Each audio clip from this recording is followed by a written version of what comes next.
Okay, we are continuing Bhagavad Gita 2.46. यावान अर्थ उदपाने सर्वतः संप्लुतोदके तावान सर्वेषु वेदेषु ब्राह्मणस्य विजानतः. All purposes served by a small well can at once be served by a great reservoir of water. Similarly, all the purposes of the Vedas can be served to one who knows the purpose behind them. Bhaktivinod Thakur. कूप आदि क्षुद्र क्षुद्र जलाशय के उदपान बोले एवं अति बृहद जलाशय के संप्लुतोदक बोले. Small water bodies such as wells are referred to as udapana, and very large water bodies are referred to as samplutodaka. একটি একটি কূপে স্নান, বস্ত্র প্রক্ষালন ইত্যাদি কর্ম পৃথক পৃথক কৃত হয়, কিন্তু সম্প্লুতোদকে সমস্ত কার্যই সুন্দর রূপে হইয়া থাকে.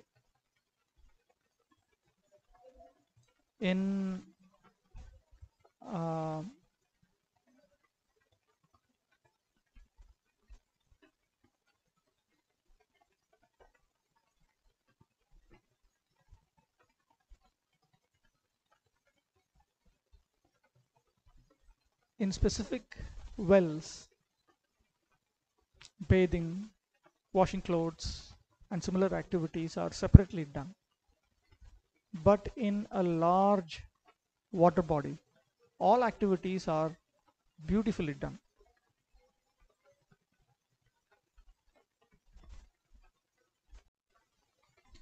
The point is, specific wells are dedicated for specific purposes, whereas in a large reservoir of water, all these activities can be executed. You don't need a large reservoir of water dedicated for a singular purpose. বেদ শাস্ত্রের এক দেশে এক একটি দেবতার বিষয় লিখিত হইয়া তদ্বারা যে কার্য পাওয়া যায় তাহা উল্লিখিত হইয়াছে.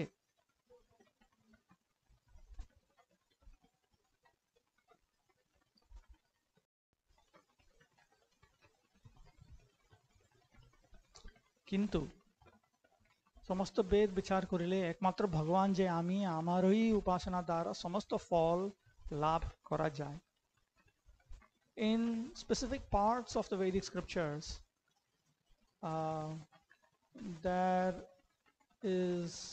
there are descriptions of worship of specific deities and what can be accomplished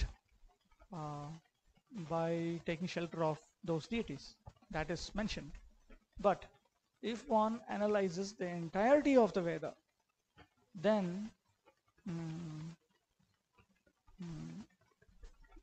it is understood that one can attain all the results by worshipping me alone, because I alone am Bhagavan, the Supreme Personality of Godhead. এই রূপ বেদ তাৎপর্যবিদ ব্রাহ্মণেরা স্থির করিয়াছেন. This has been concluded by Brahmanas who are aware of the intention of the Vedas. যাহাদের একনিষ্ঠা নিশ্চয়াত্মিকা বুদ্ধি তাহারা স্বভাবতই একমাত্র ভগবত উপাসনাই করিয়া থাকেন. Those who have the resolute determination to engage in devotion service unto the Supreme Lord alone, primary bhakti yoga alone, they only engage in worship of the Supreme Personality of Godhead naturally. Vishwanath Chakravarti Thakur.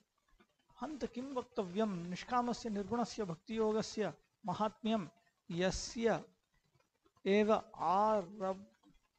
arambhanamatre api nasha pratyavayau nastaha.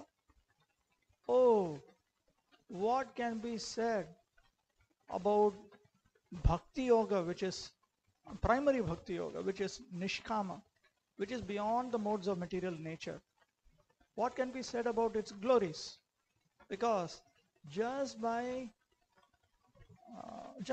merely by beginning it, there is no loss or diminution. Swalpamatrena api kritarthata iti ekadashe api uddhav printing mistake. Swalpamatrena kritarthata iti ekadashe api uddhavayapi vakshyate.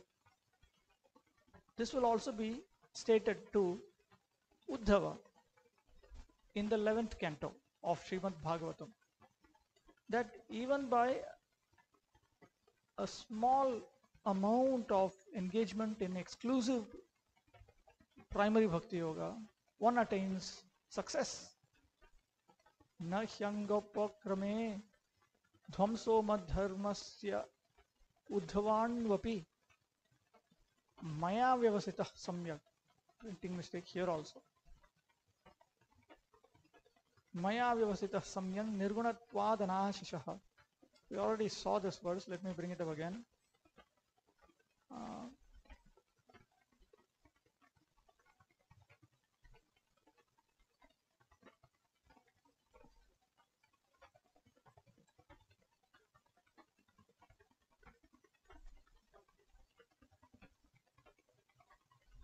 My dear Uddhava, because I have personally established it, this process of devotion service unto me is transcendental and free from any material motivation. Certainly a devotee never suffers even the slightest loss by adopting this process. 11th canto. Iti किंतु सकामः भक्तियोगः अपि व्यवसायात्मिका बुद्धिशब्देन उच्यते इति दृष्टान्तेन साधयति यावानिति. So this is the situation with Nishkama Bhakti Yoga. But even Sakama Bhakti Yoga, again we are talking about exclusive engagement in what is called primary Bhakti Yoga without any admixture of secondary Bhakti Yoga or without any other Vedic process, and of course without even a touch of adharma. But primary Bhakti Yoga, exclusive engagement in primary Bhakti Yoga can also be done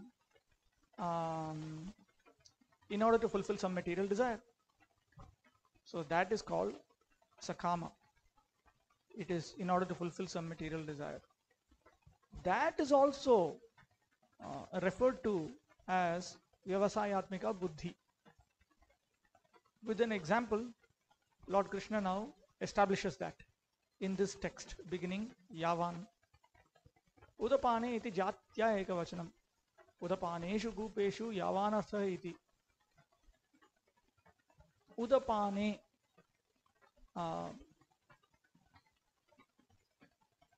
refers to various small reservoirs of water, but they are all collectively referred to here in the singular.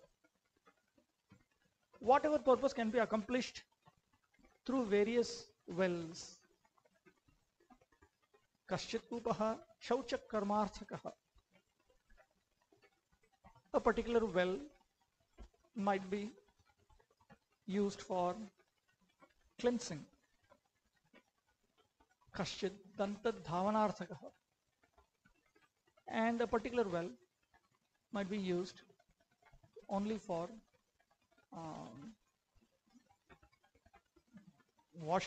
cleansing one's teeth.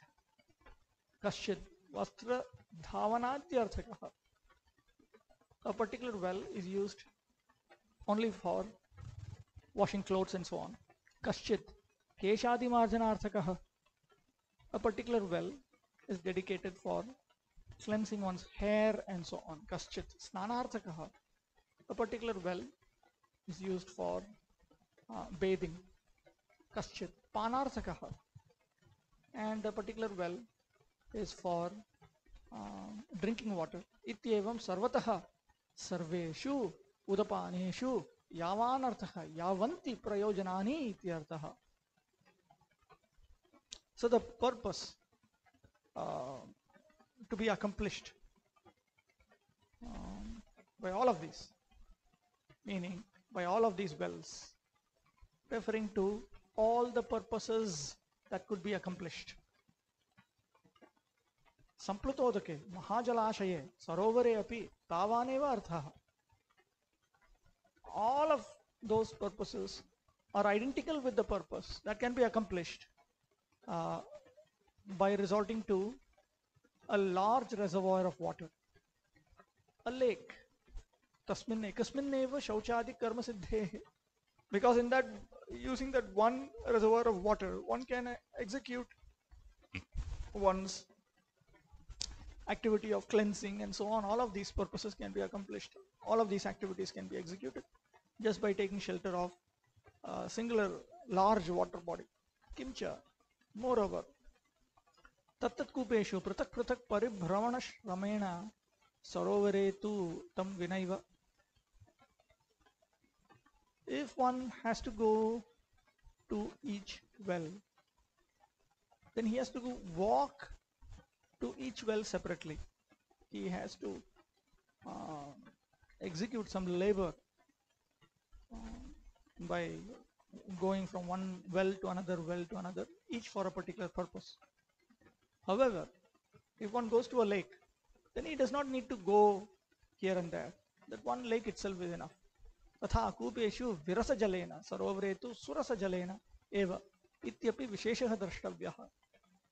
And when one goes to a well, then the water there in these wells is not sweet, but the water in the lake is sweet. So the distinctions have to be noted. The distinctions of having to go to these wells and with having to go to a singular lake has to be noted. एवं सर्वेषु वेदेषु तत्तद् देवता आराधनेन यावन्तः अर्थाः तावन्तः एकस्य भगवद् आराधनेन विजानतः विज्ञस्य ब्राह्मणस्य इति ब्रह्म वेदं वेत्तीति ब्राह्मणः तस्य विजानतः.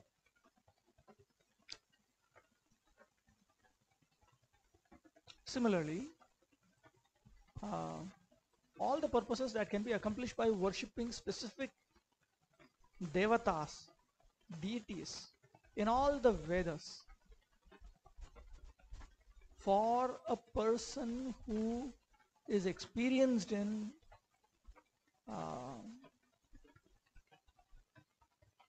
for that, all of that can be accomplished by a singular person who is well experienced by engaging in worship of Bhagavan, the Supreme Personality of Godhead. That experienced person is referred to as Brahmanasya, by the word Brahmanasya. Brahmanasya is derived from the word Brahma, which in this context means Veda. One of the meanings of the word Brahman is Veda. So a person who knows the Veda is referred to here as the Brahmana. So a person who is specifically in knowledge of the purport of the Veda, for such a person, Vedagyatvepi Veda Tatparyam Bhaktim Visheshatah Janatah. In addition to being a knower of the Veda, he specifically knows that the intention of the Veda is to engage in bhakti. Bhakti meaning exclusive engagement in primary bhakti yoga. As noted in the second canto, Brahma Varchasakamastu Yajeta Brahmana Patim Indriyam. No, Indram Indriya Kamastu Prajakama Prajapatin. Printing mistake. Devi Mayam to Sri Kama Ityajuptva Akama Sarvakamo Va Mokshakama Udaradhi Tivrena Bhakti Yogena Yajeta Purusham Param Iti. He is referring to a famous section from the second canto of Srimad Bhagavatam.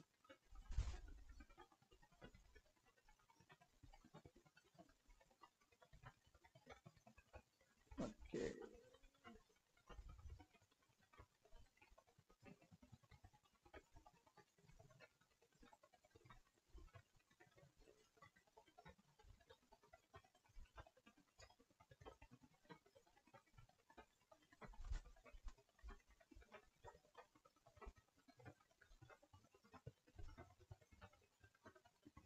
Let's look at this section here. Yes, it began with this 2.3.2 all the way it goes down. He quoted this text number 2. Further verses continue. Devim mayam to Shri Kamas, Tejas Kamo Vibhavasum, Vasuk Kamo Vasun Rudran, Virya Kamo tha Viryavan, Annadya Kamas Tvaditim, Swarga Kamo Dite Sutan, Vishwan Devan, Raja Kamas, Sadhyan Samsath, Kovisham, Ayush Kamo Shvinau, Devo Pushtikama Ilam Yajet, Pratishtha Kama Purusho, Rodasi Lokamataro, Ubabhikamo Gandharvan, Stri Kamo Sara Urvashim, आधिपत्य काम सर्वेषां यजेत परम मेष्ठिनम यज्ञम यजेद यशस् काम कोशक काम प्रचेतसं विद्या कामस्तु गिरिशम दाम्पत्यार्थ उमां सतीम. One who desires to be absorbed in the impersonal Brahmajyoti effulgence should worship the master of the Vedas, Lord Brahma or Brihaspati, the learned priest. One who desires powerful sex should worship the heavenly king Indra, and one who desires good progeny should worship the great progenitors called the Prajapatis. One who desires good fortune should worship Durga Devi, the superintendent of the material world. One desiring to be very powerful should worship fire, and one who aspires only after money should worship the Vasus. One should worship the Rudra incarnations of Lord Shiva if he wants to be a great hero. One who wants a large stock of grains should worship Aditi. One who desires to attain the heavenly planets should worship the sons of Aditi. One who desires a worldly kingdom should worship Vishwadeva, and one who wants to be popular with the general mass of population should worship the Sadhya demigod. One who desires a long span of life should worship the demigods known as the Ashwini Kumaras, and a person desiring a strongly built body should worship the earth. One who desires stability in his post should worship the horizon and earth combined. One who desires to be beautiful should worship the beautiful residents of the Gandharva planet. And one who desires a good wife should worship the Apsaras and the Urvashi society girls of the heavenly kingdom. One who desires domination over others should worship Lord Brahma, the head of the universe. One who desires tangible fame should worship the personality of Godhead. And one who desires a good bank balance should worship the demigod Varuna. If one desires to be a greatly learned man, he should worship Lord Shiva. And if one desires a good marital relation, he should worship the chaste goddess Uma, the wife of Lord Shiva. Dharmartha uttama shlokam tantuh tanvan pitrin yajet raksha kama punya janan ojas kamo marud ganan. One should worship Lord Vishnu or his devotee for spiritual advancement in knowledge, and for protection of heredity and advancement of a dynasty. One should worship the various demigods. One who desires protection should worship the residents of Pitraloka, and one who desires strength. One who desires offspring. One who desires to protect one's offspring should worship the residents of Pitraloka. One who desires protection must worship the Punyajanas, appears to be Yakshas. One who desires strength should worship the Maruts. These are all particular demigods. Rajakamo manundevan nirritim tvabhicha ranyajet kamakamo yajet soma makama purusham param.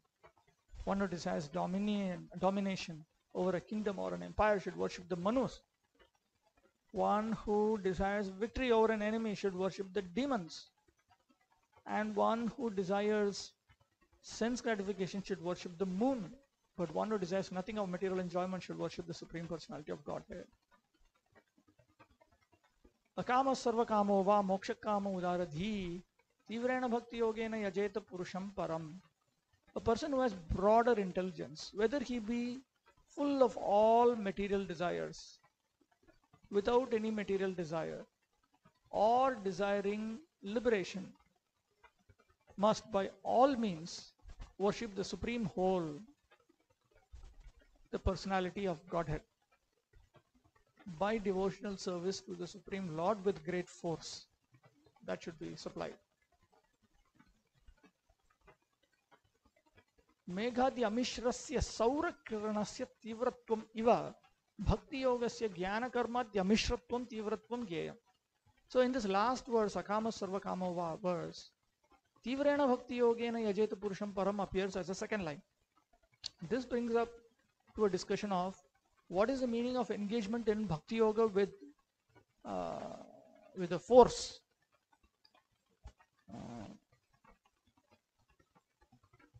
With great force. What is this forceful execution of Bhakti Yoga?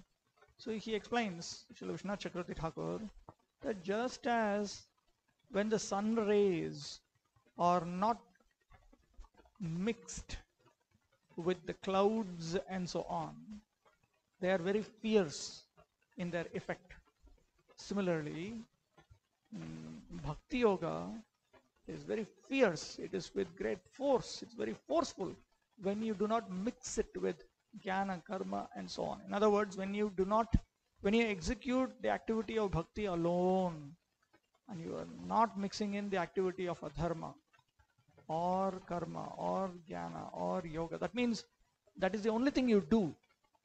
That is the only thing you do. You give up sinful life, you give up family life, you give up everything other than engagement in bhakti. That is also well defined and well specified.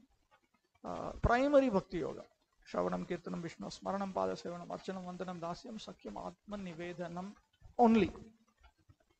Atra bahubhyah bahukama siddhir iti sarvatha bahubuddhitvam eva.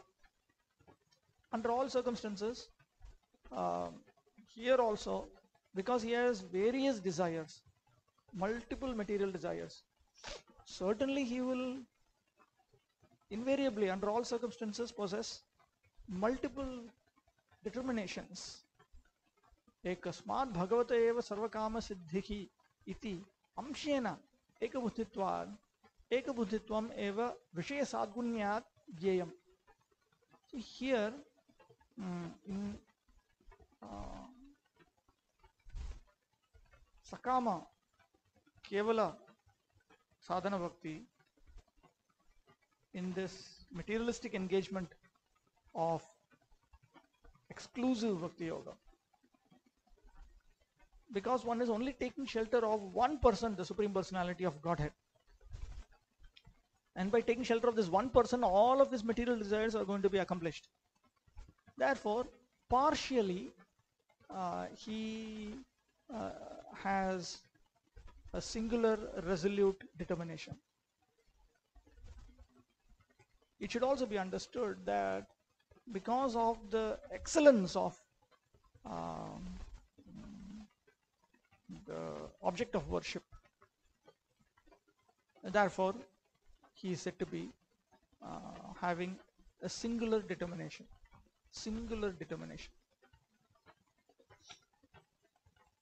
Karmanyevadhikaraste ma phaleshu kadachana ma karma phalheturbhur ma te sangostva karmani.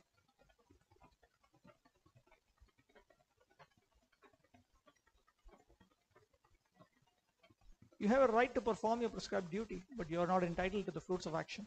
Never consider yourself the cause of the results of your activities and never be attached to not doing your duty. Bhaktivinoda Thakur, कर्म अकर्म और विकर्म, ये तीन प्रकार कर्म संबंधी विचार. Karma, akarma and vikarma. Here is an analysis of three types of activities. विकर्म अर्थात पापाचरण एवं अकर्म अर्थात स्वधर्मोत्तेजित कर्म ना करा, এই দুইটি নিতান্ত অমঙ্গলজনক. Vikarma refers to sinful activities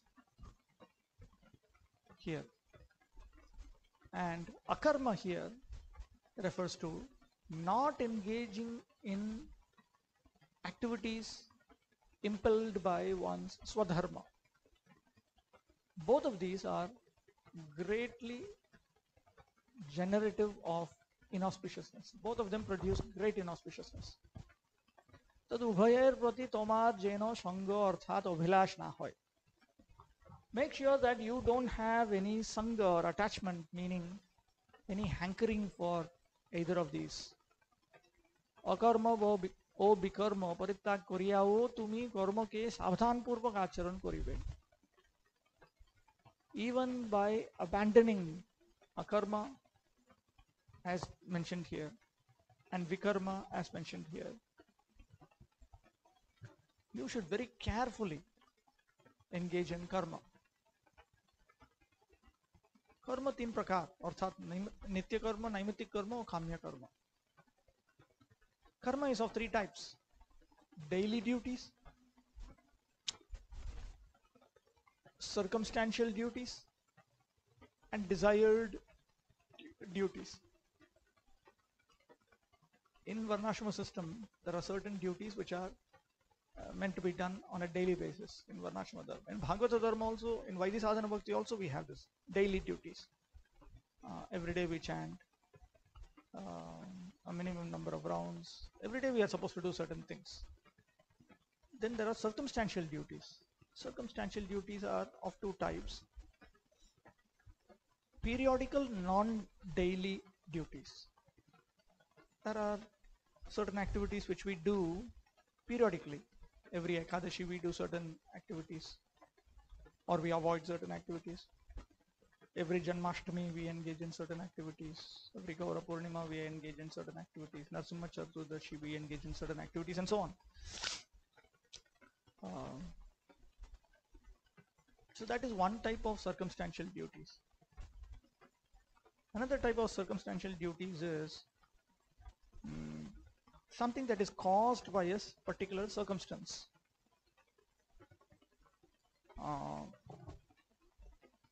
A child is born. Now you have a particular set of duties. Somebody dies in your family. You have a particular set of duties. These are all occasioned by certain circumstances. Whereas in Nitya Karma or daily duties, it is a daily duty. Whether somebody is born, somebody dies, whatever it is, the daily duty cannot be compromised. Similarly, the non-daily periodical duties also have to be executed. They cannot be compromised. These circumstantial duties are entirely dependent on circumstances. Getting married. These are all particular duties enlisted by the Supreme Personality of Godhead through realized sages in the Dharma Shastras and so on. Then there is Kamya Karma. Kamya Karma refers to allowances, optional duties. If you want, you can do. If you do not want, you do not have to do. Kamya Karma. তন্মধ্যে কাম্যকর্ম ও মঙ্গলজনক, যাহারা কাম্যকর্ম করিয়া থাকেন তাহারা কর্মফলের হেতু হন. Amongst these three types of duties, karma. First of all, karma, akarma, vikarma. To not engage in karma, that is akarma in this context. And to engage in activities which are forbidden in the scriptures, that is vikarma. So akarma and vikarma anyway are inauspicious, they should be given up. Within karma there is a finer analysis: daily duties, periodical non-daily duties, occasional duties, optional duties. Amongst these ones which are either taught or which are sanctioned in the Vedic scriptures, these optional duties, they are also productive of inauspiciousness for one who is seeking liberation. That should be clarified. Optional duties, we already saw in the second canto of Bhagavatam, so many optional duties. If you want this, you worship this deity. If you want that, you do that. If you want this, you do that. These are all Kamya Karma. Those who engage in Kamya Karma, optional, those who accept optional duties taught in the scriptures, they become the reasons for their karma phala, for achieving the results of those karma. They attain the material benefits that are promised in the scriptures for engaging in such material duties. Of course, it should be noted that in the Vedic system, the benefits are actually attained in the next life. I might have mentioned it before, but it is worth mentioning once again. There is Aihika Bhukti, engagement in enjoyment in this life. Then Paratrika Bhukti. Enjoyment means material enjoyment in this life. Then there is material enjoyment in next life.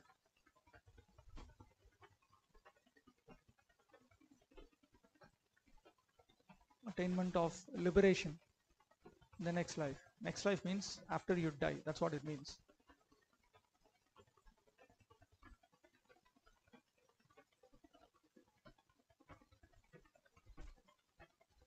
Attainment of the status of a loving associate of the Supreme Lord. That also after you die in this life, next life. So the entire Vedic system is focused on benefiting us in the afterlife. It requires that amount of maturity. So those who are obsessed with being happy in this life, they engage in adharma. People take to karma because they want material happiness in the next life or next lives. You can book it, you can reserve it. Similarly, you can also book your release from material existence, or you can book your position of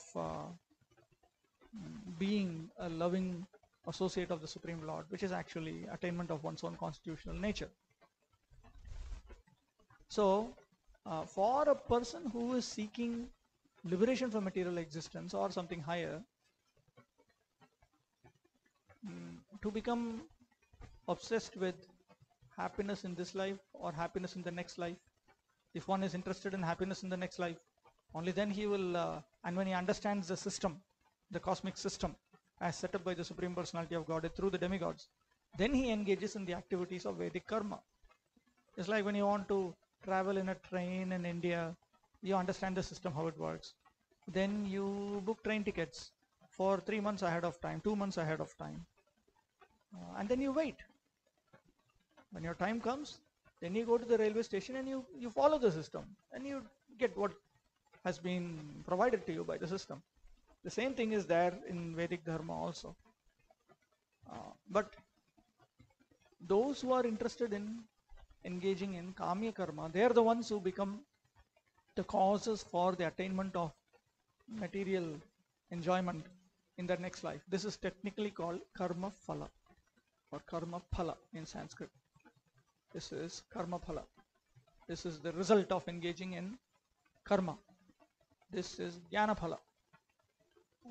The attainment of liberation is the result or the fruit of the Jnana process, the Jnana system, the Jnana activities. And when you engage in the activities of primary Bhakti Yoga, then you attain your original constitutional position, which is that of a loving associate of the Supreme Personality of Godhead. Aihika Bhukti is the result of adharma. Adharma phala can be explained as enjoyment, immediate enjoyment, and then suffering for a long time after. অতএব আমি তোমার মঙ্গলের জন্য বলিতেছি যে তুমি কাম্য কর্ম আশ্রয় করতঃ কর্মফলের হেতু হইও না. So for your own auspiciousness, I am telling you, having taken shelter of kamya karma, optional duties presented in the scriptures, please do not become a cause for the attainment of karma phala. Swadharma bhita karma korite tomar adhikar ache. You have a right to engage in the duties which have been prescribed according to your swadharma. Kintu kono karma phole tomar adhikar nai. But you don't have a right to enjoy the material happiness that comes. Jahara bhakti jog অবলম্বন করেন তাহাদের পক্ষে শরীর যাত্রা নির্বাহের জন্য নিত্য নৈমিত্তিক কর্ম স্বীকৃত. Those who engage in bhakti yoga for the maintenance of their body, they accept nitya and naimittika karma.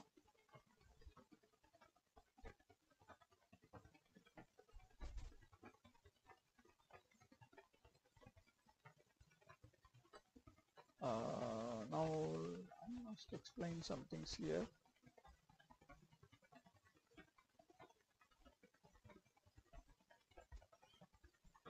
Okay, that will become clear just by understanding Srila Vishwanath Chakravarti Thakur's commentary itself.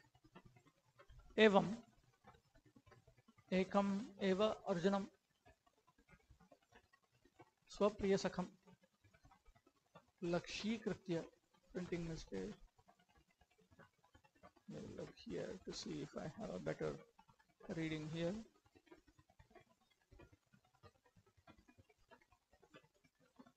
Lakshikritya, okay. Jnana bhakti karma yogan आचिक्यासुः भगवान ज्ञान भक्ति योगौ प्रोच्य तयोः अर्जुनस्य अनधिकारं विमृश्य निष्काम कर्म योगम आह कर्मणि इति. Seeing Arjuna alone, his dear friend alone, and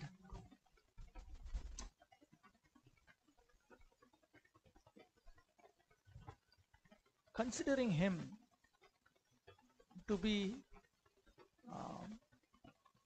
disqualified for Jnana Yoga and Bhakti Yoga, the Supreme Personality of Godhead, who actually wants to explain Jnana Yoga, Bhakti Yoga and Karma Yoga, he speaks in this verse Nishkama Karma Yoga. So because it is Nishkama Karma Yoga, there is a discussion of what type of karma to engage in and what attitude you must have and what desire you must have. In Nishkama Karma Yoga, you cannot desire the result of karma phala. But in Sakama Karma, certainly they are interested in this. Otherwise, why would they engage in Sakama Karma? Those who engage in Sakama Karma are the ones that we usually talk about as karmis. Those engaged in Nishkama Karma, they are actually aspiring Jnana Yogis or aspiring Bhakti Yogis. So aspiring Jnana Yogis, aspiring Bhakti Yogis, as well as Bhakti Yogis, they follow what we already saw. They abandon not only adharma, vikarma, they also do not give up duties that are not meant to be given up, material duties we are talking of. And on top of it, even when it comes to material duties, they reject optional duties, because these optional duties, elsewhere Bhaktivinoda Thakur explains that Kamya Karma, optional duties, they lead to a prominence of material desires. So therefore, in Nishkama Karma Yoga also, they keep away from it. As I have already mentioned,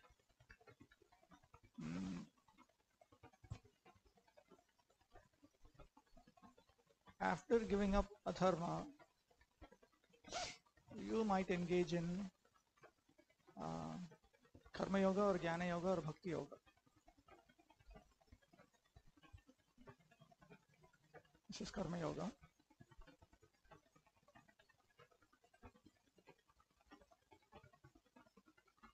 Jnana Yoga.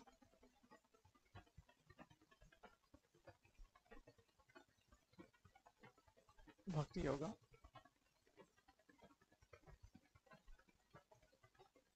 A higher form of Bhakti Yoga.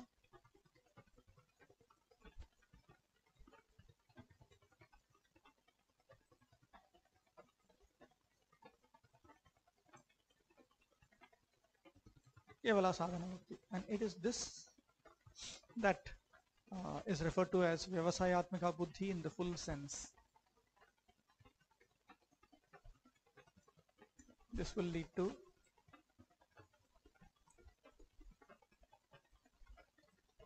pure Bhava Bhakti. This will lead to Prema Bhakti. This is also referred to as Parabhakti,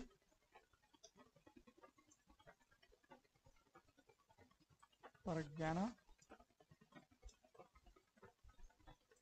Parama Bhakti. So, considering, because Krishna is using Arjuna as a pretext to talk to various conditioned souls, he is considering, okay, if you cannot buy this product called Parabhakti or Kevala Sadhana Bhakti, then you can engage in Karma Yoga, which is aimed at attaining liberation or love of Godhead, in which case it will be called Nishkama Karma Yoga.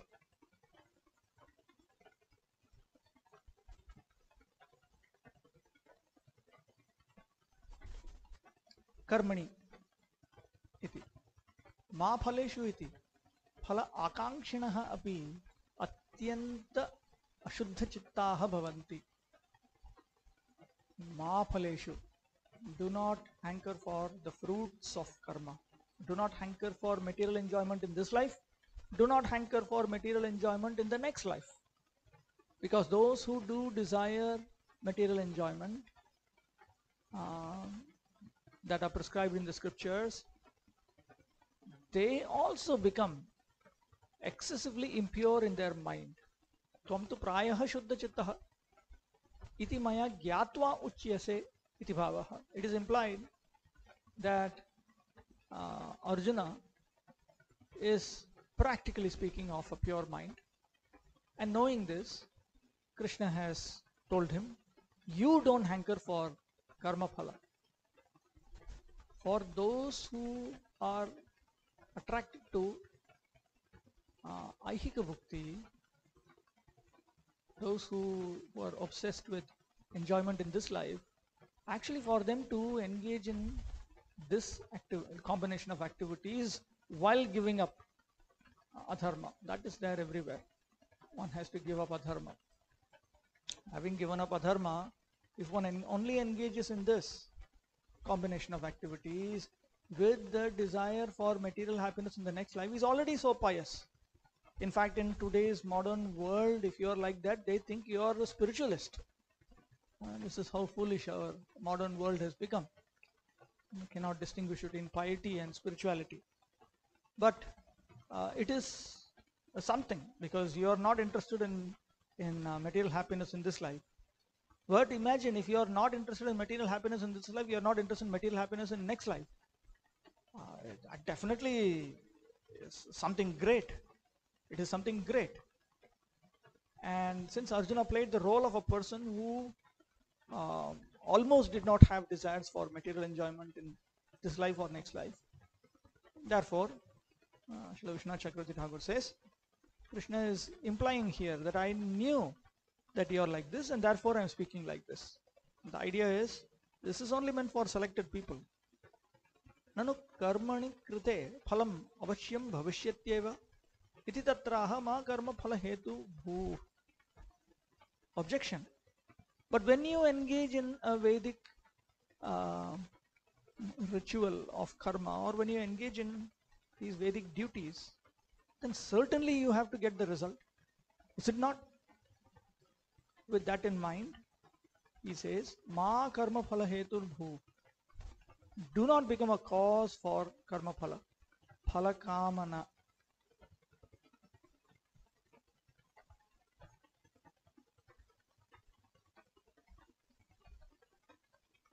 Phala kamanaya hi karma kurvan phalasya hetuhu utpadakah bhavati. Tvam tu tadrishya ma bhuhu iti ashihi maya diyate ityarthaha. When you engage in a Vedic activity with the desire to attain its result, only then you become a cause for that. Then that result is attained. But you don't become like that. This is my blessings upon you. This is what Krishna is conveying. Akarmani, swadharma akarane, vikarmani, pape va sangaha tava ma astu.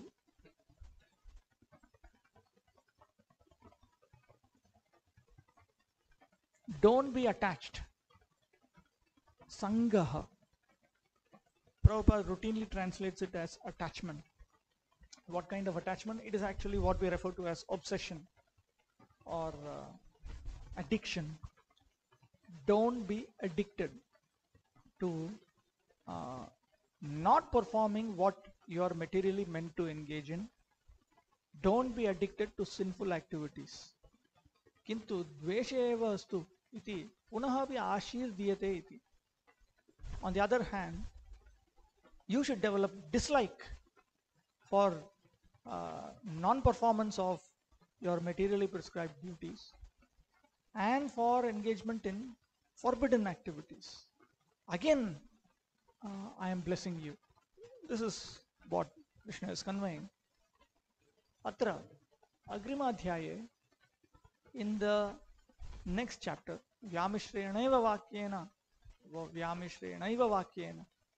buddhim mohayasiva me iti Arjunokti darshana atra adhyaye purvottara vakyanam avatarikabhihi na ativa sangatihi vidhitsitaha iti gyeyam. Krishna has not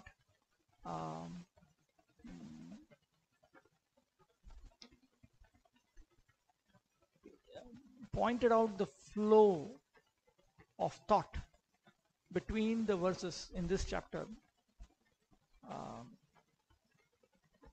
by means of introductory verses that clarify the change of context between a series of verses.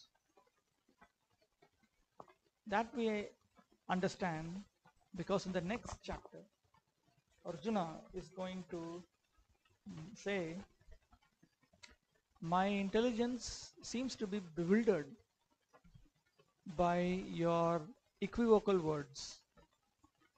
किंतु त्वद् आज्ञायां सारथ्यादौ यथा अहं तिष्ठामि तथा त्वमपि मद् आज्ञायां तिष्ठ इति कृष्णार्जुनयोः मनः अनुलापः अयम् अत्र द्रष्टव्यः. Rather, Krishna intends to convey that just as I drive your chariot and so on, and I'm fixed in these activities on your order, so you also stay fixed in my order. This should be noted, this consideration of thought between Krishna and Arjuna.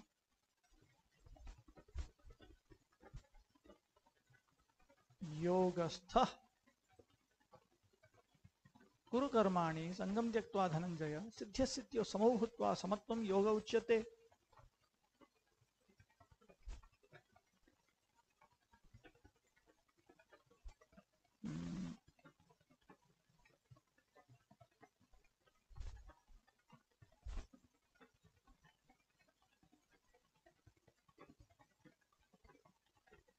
Perform your duty equipoised to Arjuna, abandoning all attachment to success or failure. Such equanimity is called yoga.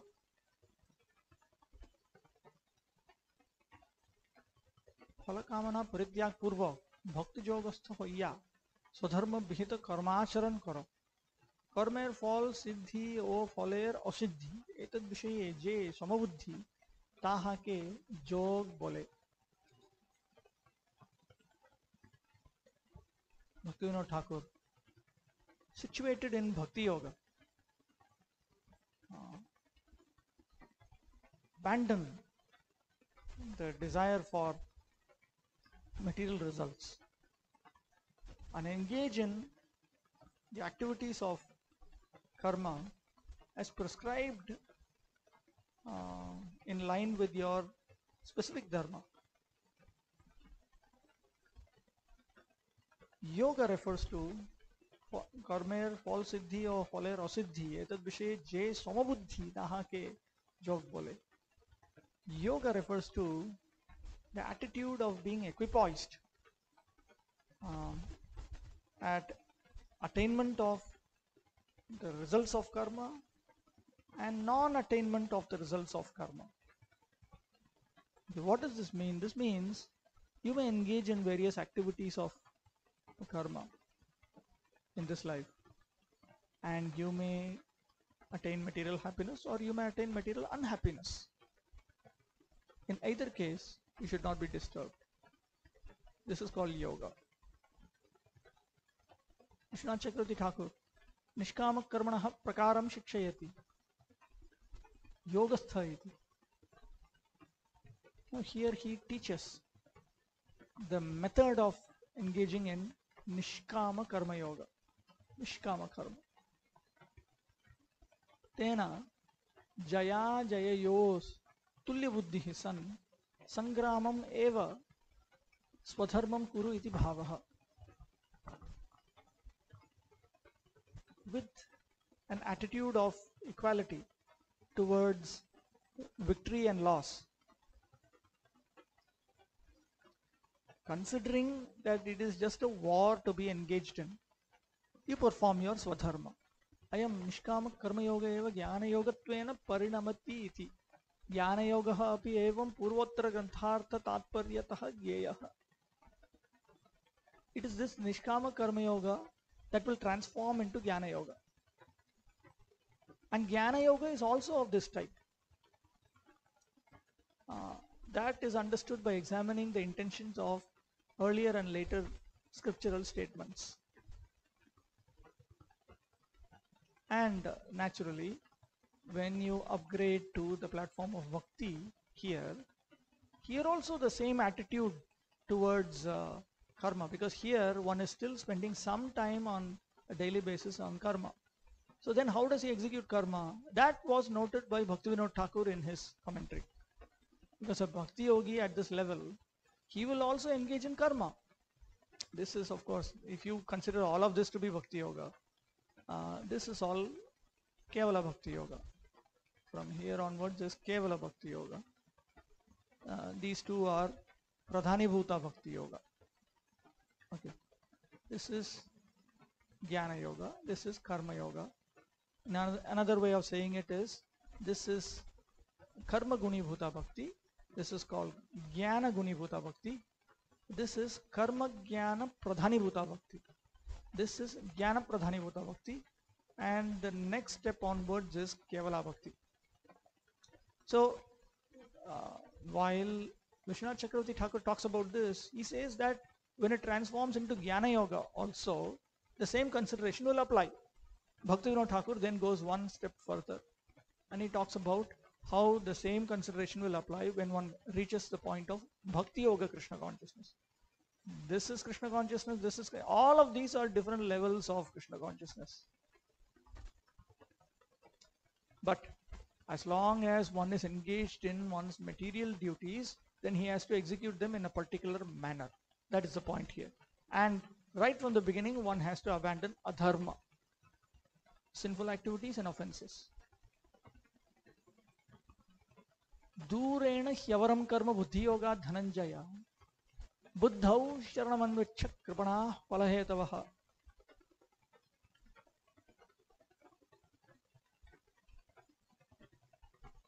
O Dhananjaya, keep all abominable activities far distant by devotional service, and in that consciousness surrender unto the Lord. Those who want to enjoy the fruits of their work are misers. बुद्धिजोग अर्थात निष्काम कर्मयोग द्वारा भक्तिर अनुशीलन करतः काम्य कर्म दूर करो. By engaging in bhakti through Nishkama Karma Yoga, which is the same as Buddhi Yoga, stay far away from Kamya Karma. Keep Kamya Karma, optional duties, optional material scriptural duties very far away. Jahara Phalakanki, Tahara Kripon. Those who hanker for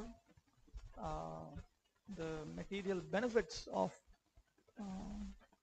karma as taught in the scriptures, they are misers. Ataye Buddhi Yoga ke ashray karo. So therefore, take shelter of Buddhi Yoga. Idea is very simple. For a person who is interested in spiritual progress, he cannot be interested in Paratrika Bhakti. And obviously it means one should not be interested in Ahika Bhakti. Actually, when one is interested in Ahika Bhakti, he creates hell right on earth. So for mature observers of events over time, over the centuries, they very quickly understand that any activity of adharma simply leads to misery, because they're only interested in happiness in this life, but they cannot attain it. They create a big problem. Even in this life, they suffer too much. So by saying that one should not desire the result of karma, or one should not desire material enjoyment that he has reserved by engaging in pious activities, it is understood that one should not hanker for enjoyment in this life, and therefore one should not engage in adharma also. All of this put together is what makes karma yoga karma yoga. It is not just a certain set of activities. It is a certain set of activities with a certain set of convictions, with a certain set of desires. Everything put together make up the yoga systems. Sakama karma nindati. Now Lord Krishna, he criticizes engagement in sakama karma. He criticizes materialistic engagement of the karma yoga combination. Durena iti avaram atinikrishtam kamyam karma. Optional duties is inferior, very low class. Buddhi yogat, Parameshwararpita Nishkama Karma yogat. Buddhi yogat indicates that Krishna is talking about Nishkama Karma yoga, in which one offers these activities to the Supreme Lord. As I have mentioned,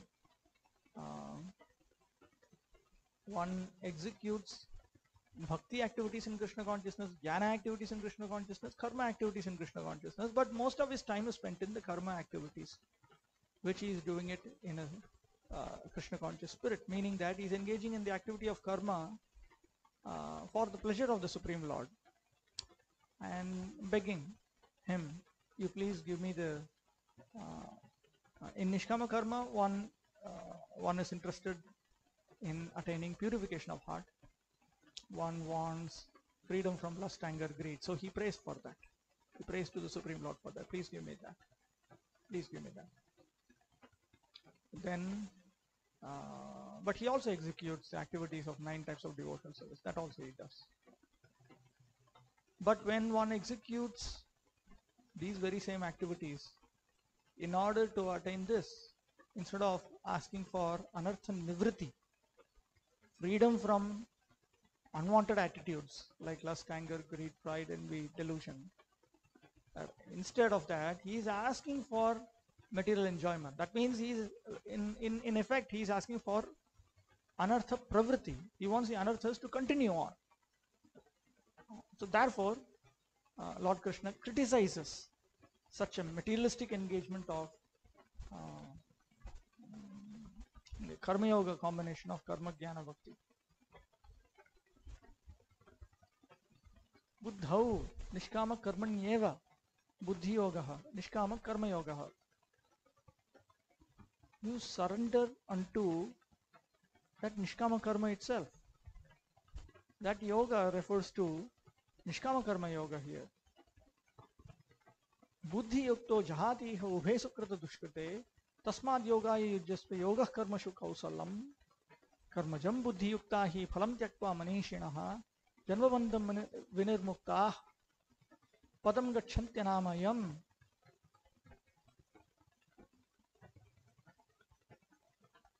A man engaged in devotion service rids himself of both good and bad reactions even in this life. Therefore, strive for yoga, which is the art of all work. By thus engaging in devotion service to the Lord, great sages or devotees free themselves from the state of work in the material world. In this way, they become free from the cycle of birth and death and attain the state beyond all miseries by going back to Godhead. Bhaktivinoda Thakur. Buddhi jogoi karmer kaushal. অতএব বুদ্ধিযুক্ত হইয়া সুকৃত অর্থাৎ পুণ্য পাপকে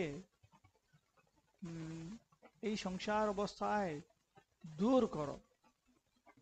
It is buddhi yoga, which is expertise in engagement in karma activities. Therefore, endowed with such intelligence,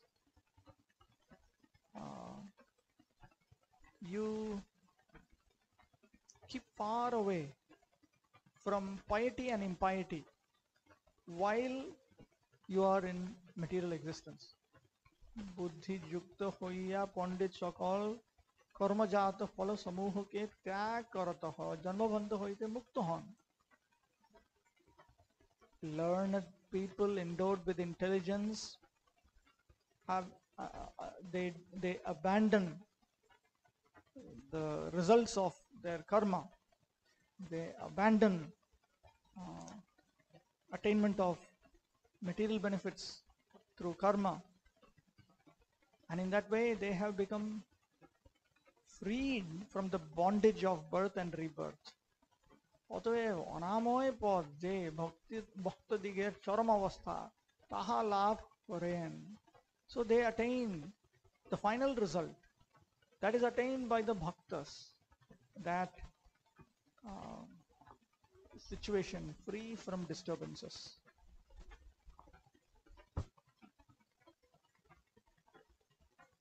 Yogaya, Uttalakshanaya, Ijyasva, Ghatasva. Engage in this kind of yoga.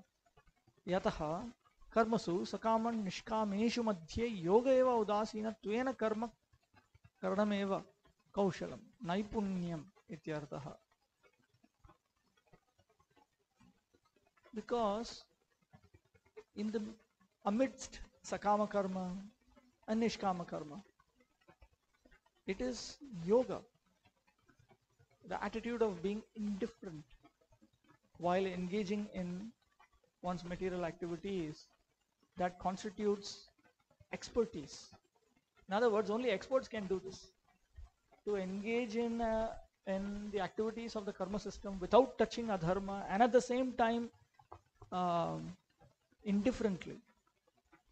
That means you carry out the duty properly, but at the same time you are not interested in the material happiness that can be attained by that. You want something else. It's not that you don't want anything. You do want something, but what do you want? You want purification of heart. Sri Baladev Vidyabhushana Prabhu makes it clear what such a person wants. He wants purification of heart.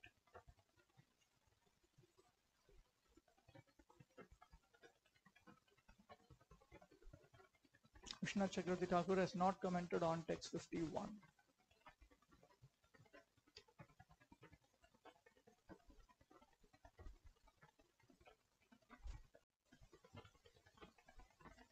Yada te moha kalilam buddhir vyatitarishyati tada gantasi nirvedam shrotavyasya shrutasya cha.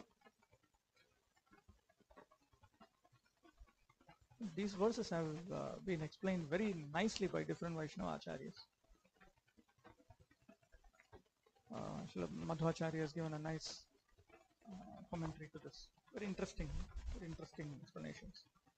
When your intelligence has passed out of the dense forest of delusion, you shall become indifferent to all that has been heard and all that is to be heard.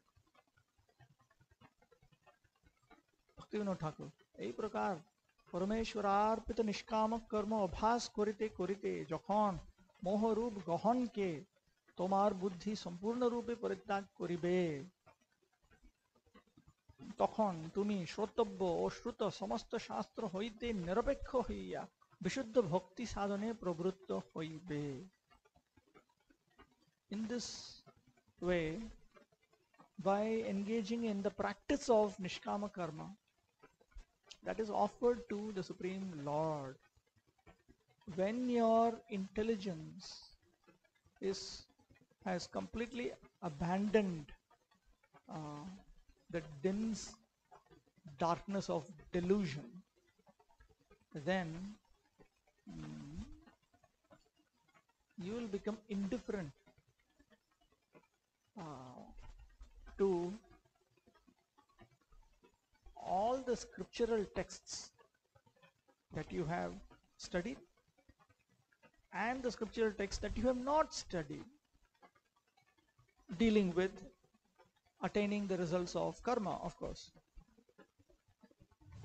And after you become indifferent, you will engage in the pure practice of bhakti,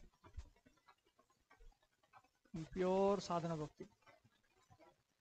Shri Vishwanath Chakravarti Thakur, evam parmeshwararpita nishkama karma abhyasat tava yogah bhavishyati ityaha yada iti.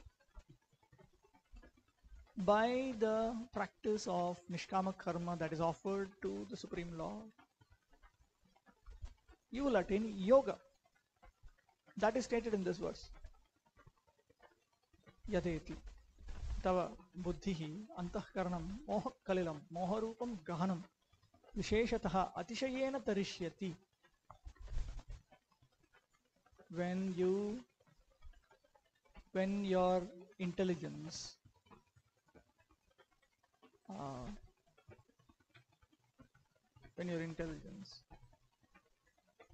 here intelligence refers to one's antahkarana, which means the inner sense or the mind. When your mind specifically crosses over the dense forest of delusion, tada shrotavyasya shrotavyeshu artheshu shrutasya shrute api artheshu nirvedam prapsyasi. You will attain indifference to all the subjects, of course, pertaining to karma. That means about the great material benefits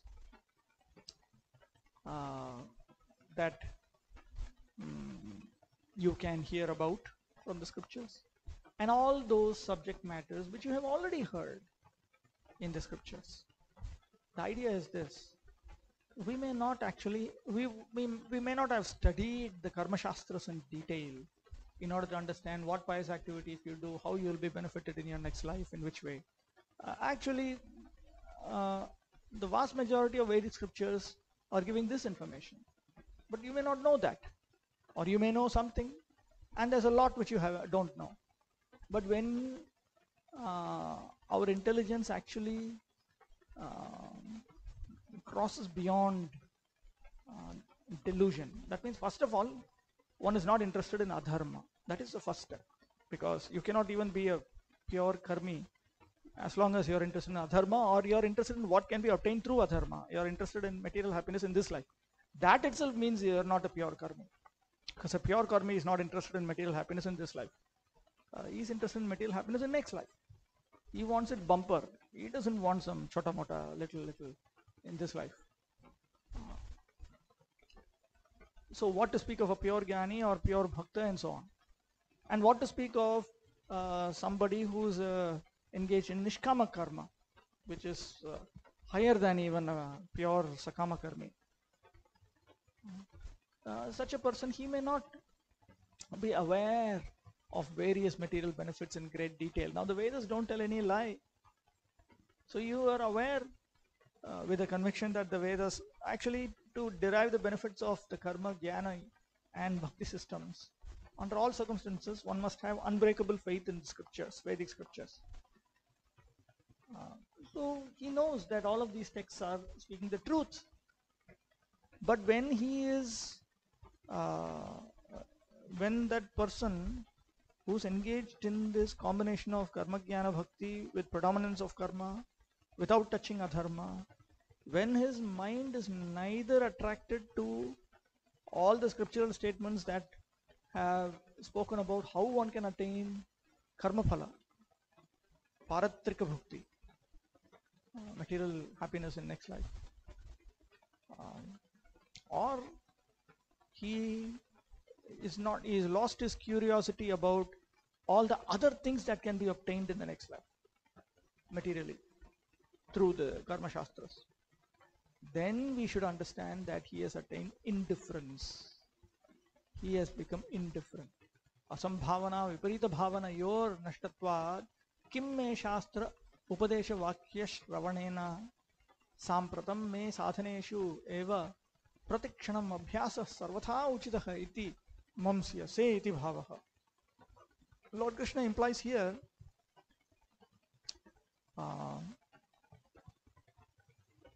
the person has lost misconceptions and the conception of impossibility. So he thinks, why should I study these scriptural instructional statements? Okay, that requires some explanation. When one attempts spiritual progress, then two kinds of problems may occur at the conceptual level. He may develop the idea that actually it is impossible for me to progress from here to here to here and then to here, because at this point one is no longer touching adharma, nor is he touching karma, so he has given a family life. What to speak of go to higher statuses and higher statuses. So he may think that this is impossible. This is called asambhavana. Asambhavana bhava. The conception that it is impossible for me to achieve that, the conception of impossibility. Then there is the conception of error or misconception. One may have misconceptions about where he is situated in regards to the goal, and he may not understand how to progress, what is the first step, what is the second step, what is the third step, because both of these are destroyed in such a person. Therefore, he understands that why should I be interested in studying scriptural injunctions that give instructions on how to attain karma phala. I'm not, it's just irrelevant for me anymore. It's just irrelevant for me. Right now, every moment, I should simply be absorbed in my practices, my sadhana, as an abhyasa, as a routine practice. This is appropriate for me in every manner. You will think like this, Lord Krishna is implying here. Abhyasa is a very, very important concept. Abhyasa. We will come across this concept later on also. Abhyasena tu kaunteya vairagyena cha grishyate. The mind can only be controlled when you engage in abhyasa and by engaging in vairagya. Vairagya means vishaya parityaga. First step is vishaya anasakti, but it should lead to vishaya parityaga naturally, not unnaturally. Abhyasa refers to routine practice. The idea is you go on doing, following the routine, and then when Krishna blesses you, you will be able to progress. So there is karma abhyasa, jnana abhyasa, bhakti abhyasa also. They all have daily duties, periodical duties, occasional duties. We abandon within the karma system, we abandon optional duties. But other than that, these are routine duties. You go on doing the same thing again. If you are a married man, you have to take care of the same wife again. You have your source of livelihood. You go on doing that again. You take care of your children exactly in the same way again. Unless circumstances develop where you need to, then they come and then you have to take care of that. Circumstantial duties is part and parcel of acceptable karma in spiritual progress. Similarly, jnana, we know here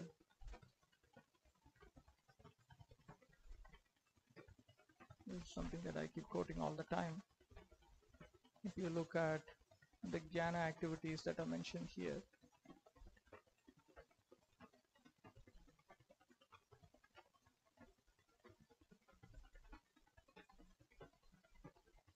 this one, okay, let me look at this. Speaking the truth without distortion, these are all aspects of jnana. These are jnana angas. Daya, having sympathy for everyone suffering, austerities, cleanliness, being tolerant, distinguishing between good and bad, controlling the mind, controlling the senses, ahimsa, brahmacharya. See, Tyaga, Swadhyaya, Santosha, Arjava, simplicity. That means free from duplicity or diplomacy. These are all things which we need to do again on a daily basis, on a non-daily periodical basis, again, and on circumstantial basis also sometimes. Similarly, the activities of bhakti also we need to do. We need to accept daily duties of bhakti. We need to accept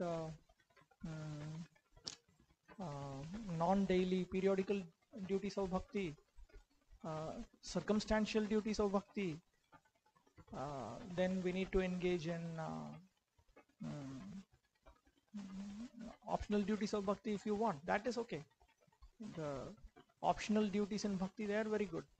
You like to take care of tulasi more, you do it, but do it properly, that's all.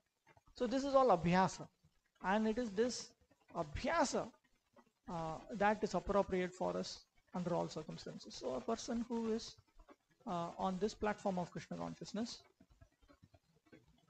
endeavoring to attain the highest perfection, this is how he will think.